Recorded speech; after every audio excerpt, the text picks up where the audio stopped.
Olá, bom dia, boa tarde, boa noite, pessoal. Meu nome é Maurício e hoje nós vamos falar sobre telefonia móvel. Vamos começar pelo 4G. Mais para frente eu vou falar um pouco de 5G também, com certeza, né? Claro, eu estou bastante ansioso para falar de 5G, mas nós vamos começar falando um pouco sobre 4G. E dentro dos temas, né? Nós vamos tratar nesse vídeo de hoje aqui, essa parte 1 aqui, a introdução à telefonia 4G, as transformações, né? Os smartphones, os equipamentos, a rede, né? Mas depois, na sequência, terão outros vídeos aqui que a gente vai falar do Paco, Packet Core, vamos falar de QoS, vamos falar um pouco dos registers, vamos falar do EMS, né, de multimídia, e o interworking de 3G. E aí, depois que a gente cobrir todos os sistemas de 4G, nós vamos seguir adiante com o 5G, que é um tema bem bacana e eu gosto muito de falar de 5G, sabe? Estou bem ansioso para chegar mesmo nesse momento. Mas o que é o 4G? O 4G é bom. 4G, quarta geração, é a quarta geração de telefonia móvel. Né? Teve um salto bastante relevante, sabe? Mudou bastante coisa, como vocês vão conseguir ver aqui nos vídeos. Né? O foco do 4G aqui começou a ser a transmissão de dados de alta velocidade. A tecnologia que é utilizada é o LTE, o Long Term Evolution. Né? Vocês vão ver na telinha dos smartphones aparece LTE, Long Term Evolution, né? Que é o padrão do 4G, né? Que é um padrão global. Né? E a motivação é a demanda por dados, né? Streaming, apps, jogos e outras coisas, né? E essa nossa apresentação, ela vai se focar nos três pilares, vamos dizer assim, né? Do 4G, da telefonia 4G, né? Que são os dispositivos de acesso, que são os smartphones, módulos de IoT, coisas desse tipo, né? A rede de rádio, que é o E-Ultran. Ultran é Terrestrial Radio Access Network. E o Core, que é o EPC, Evolved Packet Core. Muita gente chama só de PACO, né? Mas no caso do 4G, ele era conhecido como EPC. Mas e aí? O que a gente ganhou com o 4G? Né? Quais são as principais características e o objetivo do 4G? Né? Bom, nem precisa falar, né? São as altas taxas de dados, que vão continuar crescendo muito com o 5G, né? E para isso foi criado alguns outros tipos de modulação, certo? Foi expandido, né? Que nem esse 256 QAM, certo? Que é um tipo de modulação. Ele é dividido em várias categorias, certo? Categorias seria o tipo de modulação e as velocidades que ele permite, né? Sendo que ele pode atingir até 150 MB de download e 50 MB de upload teórico, né? E outras funcionalidades, que nem o LTE o Advanced, né, que utiliza a MIMO, que eu vou falar mais para frente, que é um tipo de antena, né, o teórico dele chega até 600 megabits por segundo. A latência, ou seja, o tempo de resposta, né, ele cai para algumas dezenas de milissegundos. Isso é fundamental para jogos, ou videochamada, né? A eficiência espectral, ou seja, o uso das frequências, né, com o FDMA, com o MIMO, né? Ele é melhor, ou seja, ele faz melhor uso das frequências. A frequência é um elemento muito escasso, né? Que é a frequência que transmite entre a antena e o aparelho. É um negócio muito escasso e é um negócio compartilhado, então ele melhorou a eficiência, né? A arquitetura ela perdeu alguns elementos em relação ao 3G e 2G, ou seja, tinha muito mais elementos aqui antes, a gente vai ver também, né? Então isso aí também ajudou muito, né, a baixar a latência. E não só a latência, mas essa quantidade reduzida de elementos na arquitetura também melhorou a parte de handover, né? Ou seja, você tem uns handover. Handover é quando você muda de uma torre para outra, ou de um packet core mesmo, de um EPC para outro, né? Sem perder essa conectividade, ou ficando assim, um silêncio muito pequeno, quase irrelevante, né? Então isso aqui também melhorou muito, né? E isso proporcionou suporte a diversos serviços, como IMS, Voice over LTE, vídeo sobre LTE, Rich Communication, que são tipos de mensagem, de texto, de multimídia. Né? Então, isso proporciona uma porção de serviços, né? De multimídia, que antes não eram possíveis com o 3G. Mas antes, vamos dar um passo atrás, certo? E vamos ver como que era, o que tínhamos, né, numa rede 3G, né? Então, a rede 3G ela tinha algumas limitações de velocidade, capacidade, de tráfego. É, a arquitetura aqui não era completamente IP, como ela é no LTE, que ela é completamente IP para voz e para dados, de pacotes, né? E a eficiência espectral, como a gente já comentou, e a gente vai ver aí quando a gente for falar de rádio, né? Mas a princípio, numa rede 2G, 3G antiga, a gente tinha o Radio Base, certo? Que era um Node B, ou uma BTS, que é uma base station, né, de rádio, né? Esses Node Bs ou BTS eram controlados por um radio controller, né? Que podia ser uma RLC, no caso do 3G, ou poderia ser uma BSC, no caso do 2G, 2G e meio, né? Aí você tinha dois caminhos. Você tinha um caminho que era a voz. A voz, no caso do GSM, até no 2G e no 3G, ela era por circuit switch. Então aqui eu tinha aqui, era segmentado, né? Era segmentado em time slots. Eu tinha uma Media Gateway e uma MSC que controlava a voz. Então tudo que era voz era controlado aqui pela parte de circuit switch. E quando eu ia para a rede de pacotes, eu tinha a rede de pacotes aqui, que era o GGSN, que era o gateway, e o SGSN, que era a controladora. E aí quando você ia para a rede de pacotes de IP, você ia para cá. Então aqui você tinha muita coisa. Às vezes você estava usando voz em algumas classes de GPRS. GPRS era a rede de dados essa aqui, ó, de 2G, 3G. Tem algumas classes que quando você estava usando voz, você não tinha dados. E quando você tinha dados e vinha chamar chamada de voz, ele te desconectava os dados e conectava a voz. Porque eram dois circuitos, duas tecnologias distintas. Aqui. Com o 4G, a gente teve uma simplificação. Os Node Bs começaram a se chamar eNode Bs, Enhanced Node Bs. As Radio Controllers, as RLCs ou BSCs, perderam a funcionalidade. Os eNode Bs começaram a conversar diretamente com a parte de dados, que antigamente era o GGSN e SGSN, né? Só que agora ele se chama o SGSN, o equivalente dele é a MMI, que trata da mobilidade, certo? E o equivalente do GGSN, que era do Gateway, a gente tem dois elementos. Ele tem o S-Gateway, certo? Que ancora aqui o rádio, e tem o P-Gateway, que é o que vai dar a saída ou para a internet ou para voz via IMS. É por isso que a gente comentou aqui que a arquitetura agora é totalmente IP. Ou seja, tanto a voz como os dados, eles fluem da mesma forma aqui. E temos, como pode ver, um monte de elemento a menos, né?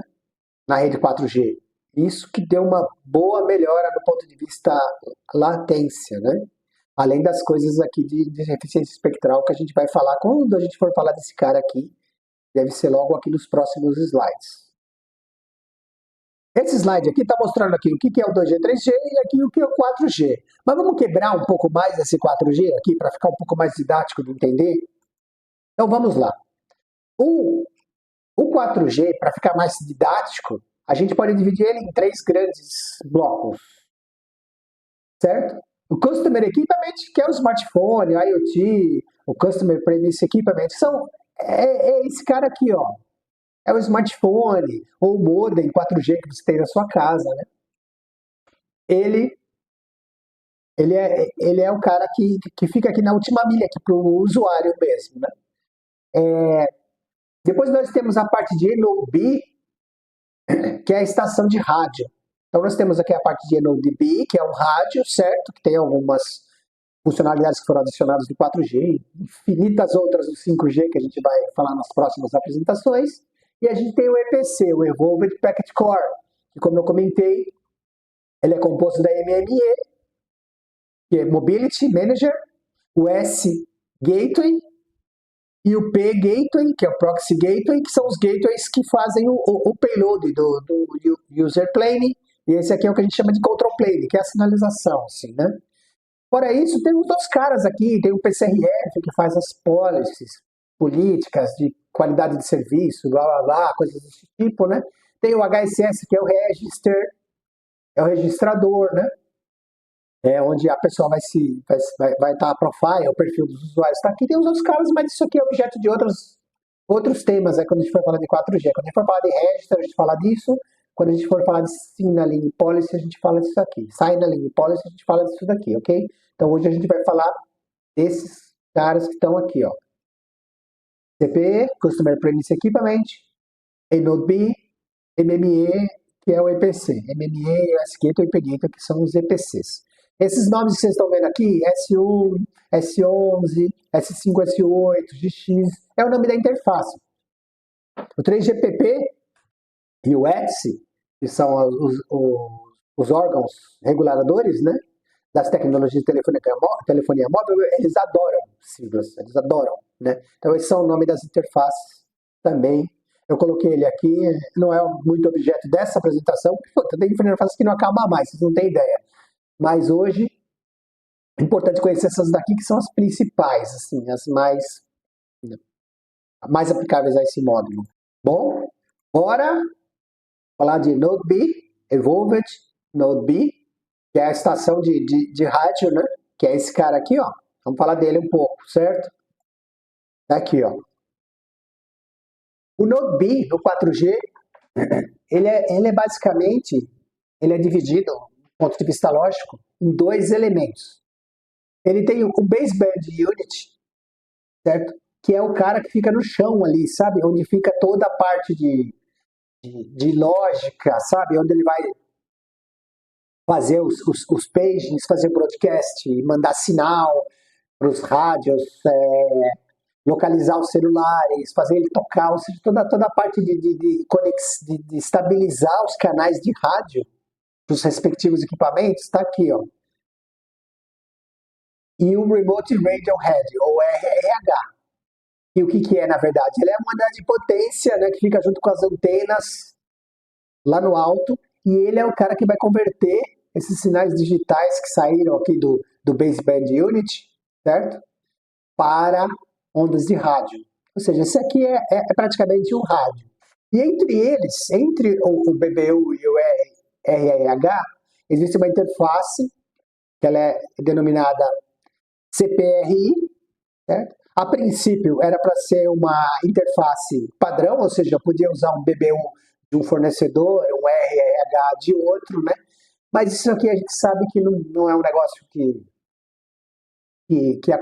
aconteceu e nem que ia acontecer, porque o padrão ele define uma quantidade de funcionalidades, os vendors, no geral, colocam muito mais funcionalidades do que o padrão pede e eliminam algumas que acham que não é tão relevante e no final das contas acabam criando algumas características proprietárias nessa interface aqui.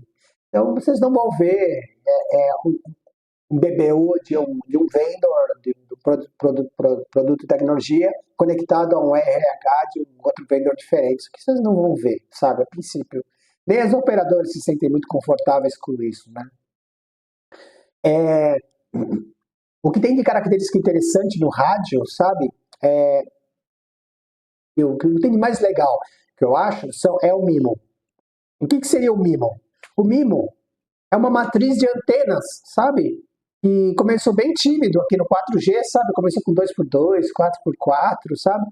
Onde você, no aparelho, no smartphone, por exemplo, no teu módulo IoT, você tem lá uma, duas antenas. E para transmitir, mas duas para receber. Na tua torre aqui, no teu Remote Radio Head aqui, você também tem umas duas antenas. Então, o que acontece? Quando você pega um aparelho celular, você inclina ele, ou ele pega um sinal refletido, alguma coisa desse tipo, o MIMO, ele ajuda o aparelho a escolher o melhor sinal. Ou até mais, ele consegue aproveitar nesse caso aqui, 2x2, ele consegue aproveitar esses dois sinais aqui aplicar um algoritmo matemático lá, colocar eles na fase para melhorar um pouco, vamos dizer assim, a performance de velocidade de transmissão. Já o beamforming, esse Massive MIMO é isso aqui é de 5G, tá? Então, 4G é MIMO normal. O beamforming, o que ele faz? Ele tem algumas antenas lá, certo? E essas antenas,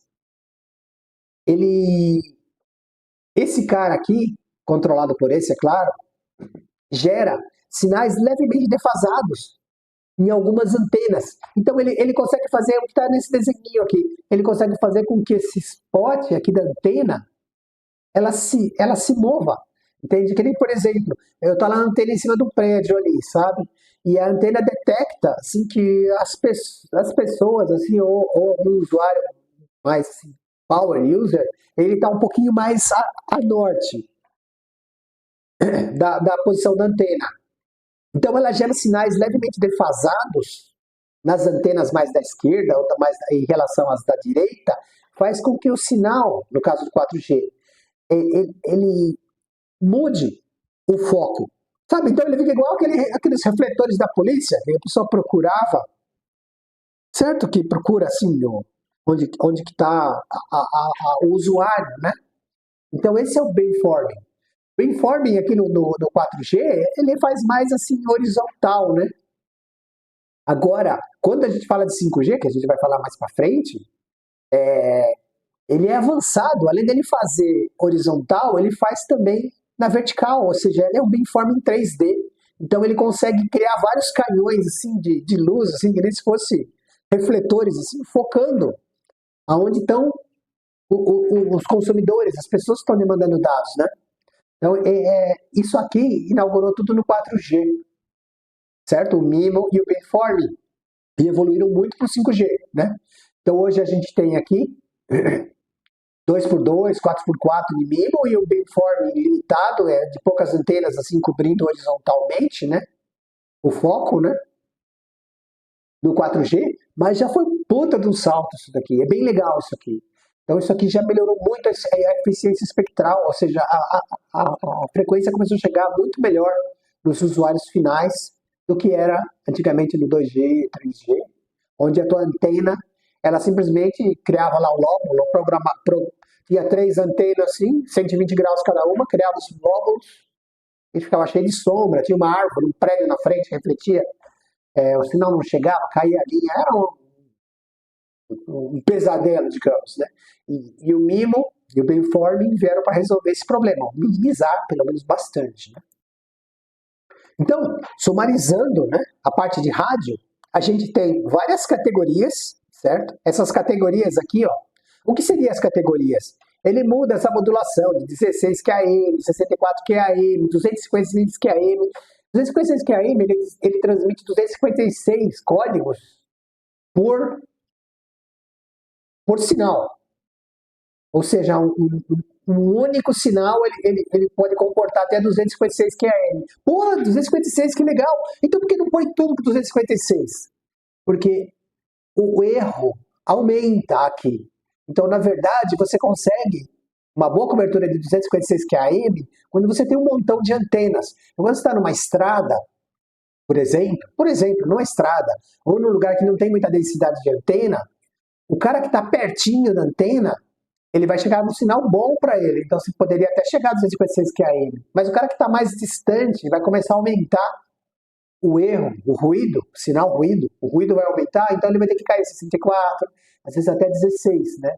Então, na verdade, o que acontece? Que as células, onde está a minha antena, bem na periferia dela, eu tenho um sinal de melhor qualidade, eu posso transferir uma velocidade mais alta, e à medida que você vai se afastando, eu vou tendo que derrubar a quantidade de código e, consequentemente, a velocidade. E é o que acontece aqui, de 10 Mbps de download e até 600 Mbps teórico de download. Isso aqui que falava do 4G, certo? Com 256 QAM, chegava até os 200, 600, se você tivesse uma quantidade de usuário limitado ali bem próximo da antena, né? E 10, assim, para os menos afortunados que estão mais distantes, né? ou estão pegando mais ruído, reflexo, interferência do prédio, coisa do tipo, né? Porque mesmo com o Beamforming e com o MIMO, você não consegue eliminar completamente esse problema de interferência, mas já elimina bastante aqui no 4G. E no 5G, muito mais, né? Então aqui, como eu comentei, o Beamforming para melhorar a cobertura nas bordas. Existe uma outra funcionalidade também que chama Carrier Aggregation. Porque o que acontece? Você tem as frequências. Então a antena ela vai transmitir uma quantidade de frequência. E nessa frequência, eu vou fazer um vídeo depois sobre isso daí, né? Mas os usuários eles têm um código, tipo CDMA, ou seja, ele tem um código. Então tem vários usuários falando dentro dessa portadora, dessa carrier, né? Então ele suporta lá 20, 25 usuários, depende, né, da distância, depende de todos esses fatores que eu comentei, né? E com o Carrier Aggregation, eu consigo, numa área de densidade, eu consigo agregar mais portadoras para caber mais usuários, ou eu ter menos usuários, mas com mais capacidade de dados, né? Então isso aqui também foi inaugurado no 4G, né? E também tem várias frequências, né? Antes tinha 2.4 GB, 850 mega, até 24 GHz. Tem várias frequências que foram disponíveis aqui. Isso aqui quem controla, isso aqui varia de país para país. Quem controla é a Anatel, tem um leilão. Então eles disponibilizam, às vezes, por exemplo, alguém deve ter ouvido aí, recentemente aí, nós vamos ter que pegar as bordas dos canais de TV digital para colocar usuários de rádio, por exemplo, 5G, certo? Então a Anatel coloca essa pesquisa pública, todo mundo se pronuncia, vê os impactos e redistribui as frequências de acordo, né, pela tecnologia, né? E como eu já havia comentado, tá aqui, ó, só para escrever aqui para ficar registrado, né, o beamforming ele vai manipulando a fase, né, das antenas de tal forma que ele consegue criar hotspots assim, para direções assim, com potências diferenciadas para tentar cobrir melhor as bordas, né? Ou cobrir áreas assim, de alta intensidade, onde tem um show, alguma coisa desse tipo, né? Que precisa ter mais gente ali. Então eles direcionam um sinal de melhor qualidade para essa região para conseguir atender mais pessoas, né? Dando continuidade, né? Agora nós vamos falar de quem? Do EPC, do Evolved Packet Core, certo? Evolved Packet Core é o core de dados, né? A gente já falou dos rádios, né? Dos Node Bs. Agora a gente vai falar do Evolved Packet Core, que é o core de dados, né? Como eu já havia comentado, ele tem 3 elementos básicos. Ele tem a MME, Mobility Management Entity. Ele é um nó de controle, ele faz controle de mobilidade, ou seja, quando os usuários se movem de um Node B para outro, a MME é um dos caras que atua para saber, que nem, por exemplo, chega uma chamada para o usuário, você não sabe onde ele está, então é a MME que vai pedir para dar um page, para localizar o usuário, ele vai estabelecer uma conexão de dados, se ele já não tiver, normalmente já tem, porque o 4G é conexão permanente, e vai disponibilizar a voz para esse usuário, né, através do IMS, que eu desenhei aqui, tem uma apresentação só sobre isso. O S-Gateway é o Gateway Serving Gateway. Ele é o ponto de ancoragem, ou seja, os Node-Bs estão ligados no Serving Gateway. Né? Através dessas interfaces aqui, a S1 e U, certo? E a saída para a internet, ou para as redes de dados, ou para o IMS, é o P-Gateway. Certo? Que é esse cara aqui, ó. Isso no 4G. Né? Então o P-Gateway é onde vai sair, é onde vai ter o controle de políticas, de velocidade, de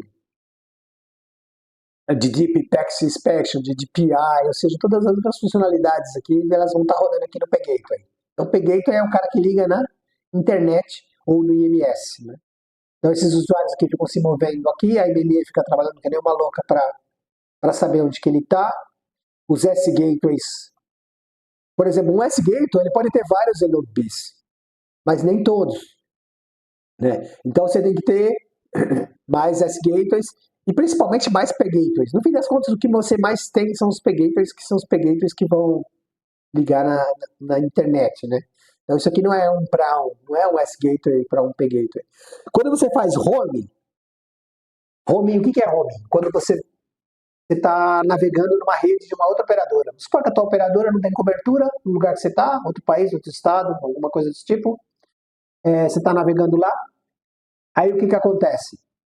A iNodeB não é da sua operadora, ela está ligada num S-Gateway, que também não é da sua operadora, mas ele tem um contrato de roaming, né? Então aí a MME ou o HSS e a MME ou apenas o HSS são da sua operadora. Então quando você vai aqui se registrar na rede, ele vem aqui e fala assim, esse cara, a gente tem acordo, libera ele. O S-Gateway fica aqui. Aí quando você vai sair para a internet, uma das modalidades de você sair para a internet é você sair pela sua rede. Existem outras, você pode sair pela rede visitada também. Mas aí o que acontece? Tem uma interface aqui, que é esse S8 aqui, é uma interface de roaming, que liga a tua operadora, tá aqui, até a operadora visitada, que é onde você está passeando aqui, na Argentina, no Amazonas, sei lá, em algum lugar que não tenha cobertura da sua operadora, né? E aí você vem por aqui, e aqui ele vai lá na sua operadora, ele fala, esse cara pode, libera ele. Aí esse cara manda ele para cá, para sua operadora, para você sair pela internet. Aí você sai com o seu IP, você usa seu PCRF, suas políticas de dados para home, você usa seu IMS para voz aqui, né? Só que você está usando o rádio de uma outra operadora. Essa é uma situação de roaming, que também é prevista dentro do EPC para 4G, assim como também era no 3G e 2G. Só falando um pouco mais do impacto, né? Ele foi assim um marco, né? O 4G foi um marco, assim, sabe, na entrega e consumo de serviços móveis. Por quê? Porque ele melhorou muito a performance e ele criou várias outras oportunidades de negócio, como oportunidades de IoT, always on, ou seja, está sempre conectado a uma rede de dados.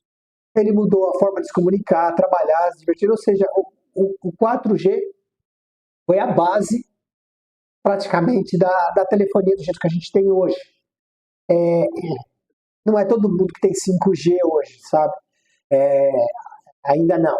Vamos chegar lá, sabe? O 5G, ele apresenta uma porção de outros, os slices, sabe? Os tipos de dados, tem qualidade de serviço diferenciada, tratamento diferenciado para N tipos de serviço, né, no 5G. O 4G é um pouco mais flat, assim, sabe? Mas se não fosse o 4G, ou seja, hoje você está navegando no 5G, numa grande metrópole, quando você vai para o 4G, você nota alguma diferença, dependendo do serviço que você tiver, você nem percebe. Continua sendo dados, a latência é pequena. Então, esse aqui é o cara que realmente mudou as coisas, sabe? Mudou o jogo, 4G. Agora, como o objetivo dessa apresentação é só dar um overview, né, das tecnologias, vamos falar um pouco de quem? Dos CPEs. São os Customer Equipaments, os smartphones, IoT, os Customer Premise Equipamentos, modems, né? Aqueles modemzinhos que tem, modem 4G, modem 5G que tem na casa dos usuários, né? E principalmente smartphones, né? A grande maioria são os smartphones, né? Então, eles têm uma relação muito forte com a rede, ou seja, eles também, o MIMO também é implementado neles, que são essas antenas, né? Eles criaram... eles são computadores de mão, né? E eles também dependeram muito, eles evoluíram junto com a tecnologia, né? Ou seja, eles têm capacidade multimídia, eles têm capacidade de tela, eles têm capacidade de processamento, bateria, tudo isso daí para fazer um melhor uso dos dados e da rede de dados. Então, na verdade, quando a gente fala de 4G, de 5G, a gente não está falando só da antena lá, só do core. A gente fala desses três elementos. O smartphone evoluiu junto, praticamente, né? Com a rede core e rádio. Antes, a gente tinha muito problema de streaming, videochamada, qualidade de jogo, os downloads rápidos.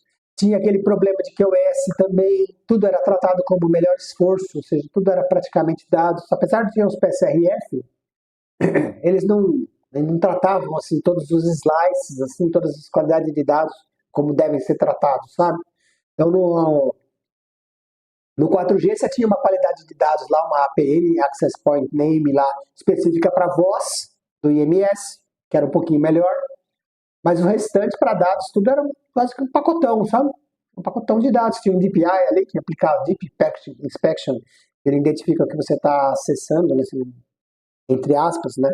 E proporciona uma qualidade de serviço de acordo, né, com o que você está acessando e pagando. No Brasil, isso aí não é muito comum, não. Para muitos casos, nem pode. Você pode usar para metering e tudo, mas você não pode usar para prejudicar serviços, né? Não é legalizado. Mas aqui, no 4G, isso que era muito mais limitado, era tudo, quase tudo era best effort, exceto voz, e os dispositivos eram desconectados e colocados em idle. Ou seja, quando você parava de usar uma rede de dados, ele te colocava em idle, aí quando chegava uma mensagem, alguma coisa que dependia de dados, você tinha que fazer um setup novamente aqui, né? E agora com o 4G, a gente conseguiu que a conexão está sempre conectada, ou seja, você tem um IP dedicado para você, e você fica praticamente conectado na rede, direto, né? Porque voz, tudo está em cima de rede de dados agora. Com isso, a gente teve melhora na experiência multimídia, melhora nas músicas, a navegação mais fluida, as telas maiores, processadores mais potentes, a comunicação em tempo real, videochamada, mensagens instantâneas, com mídias mais enriquecidas, com voz, áudio, imagem de melhor qualidade, sempre conectado, né? Aí, o que isso proporcionou? Uma explosão de serviços em nuvem, conectividade robusta, muitos aplicativos, jogos multiplayer, e a computação em edge. Teve uma coisa interessante também que começou com 4G, sabe? Que é essa parte principalmente de edge computing, que é o seguinte. Vocês lembram, deixa eu até voltar aqui. Ops. Aqui já dá para ver já. O que começou a acontecer muito, você tinha o NOB, que fica ali, na última milha ali, para conectar com o celular. Então, por exemplo, você pode ter NOBs corporativos dentro de grandes empresas, de petroquímicas, dependendo da finalidade, né? Aí o pessoal começou a colocar também SS Gateway lá. E SS Gateway, ou o P-Gateway, eles te dão, principalmente o P-Gateway, desculpa, ele te dá acesso praticamente à internet, né? Então, ele está muito mais perto aqui, então isso reduz a sua latência, certo? Ele reduz a latência, então fica mais rápido. E isso que proporciona, então quando eu vou voltar aqui, Edge Computing, é que o pessoal começou a colocar a aplicação na última milha, ali mais próximo do NodeB. E isso te proporciona muito mais performance, certo? Por quê?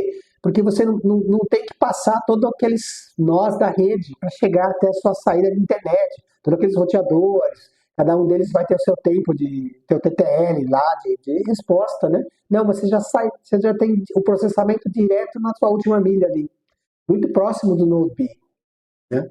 Então isso aqui também veio com 4G e continuou no 5G se popularizando. 5G tem muito mais que isso, sabe? 5G é quase que nativo isso, né?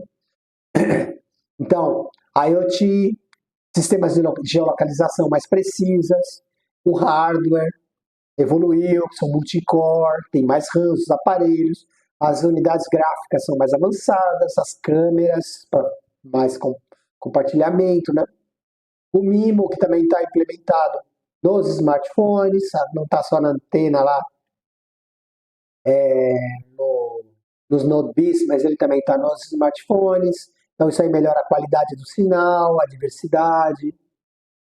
Os beamforming para cobrir melhor as bordas da célula, certo? Ou lugares que tem maior demanda, ou seja, para criar um mapa de cobertura mais apurado. E o próprio consumidor, né? O consumidor começou a ver tudo isso aqui como vantagem e começou a utilizar mais o serviço, né? Acesso instantâneo, menos dependência de conectividade, enfim, os smartphones foram decisivos, né? Ou seja, não tem um elemento só que evolui, todos os elementos evoluem para conseguir dar uma resposta melhor ao serviço, né? Aí, para concluir, a gente pode dizer que o LTE foi um grande passo, não foi o último passo, a gente tem o 5G que está aí, eu vou abordar aí mais para frente aí em outros vídeos aí. Tem o 6G, que já se discute, já tem muita coisa de 6G já, certo? Apesar de não ter nada implementado, está tudo ainda em desenvolvimento, experimental, fomentação, mas já se tem muita coisa de 6G. Ele transformou, isso aí que fez, transformou os smartphones em plataformas multifuncionais, em computadores. Né? Hoje a gente paga a conta, a gente faz tudo ali com o celular, carteira de motorista, RG, identidade. E também se tornou um equipamento muito perigoso, ou seja, um equipamento que precisa de itens de segurança, tem uma porção de coisa que tem que ter aqui, sabe, que a gente também vamos tratar aí nos próximos vídeos, né? Bom, pessoal, era isso que eu tinha para falar no vídeo de hoje, né? Deu mais ou menos uns 35 minutos de vídeo. Eu quero agradecer a todos que, que se interessam pelo tema e que ficaram até aqui. Se gostou, dá um joinha aí para ajudar a gente. Meu muito obrigado e uma boa noite a todos. Fiquem com Deus. Tchau.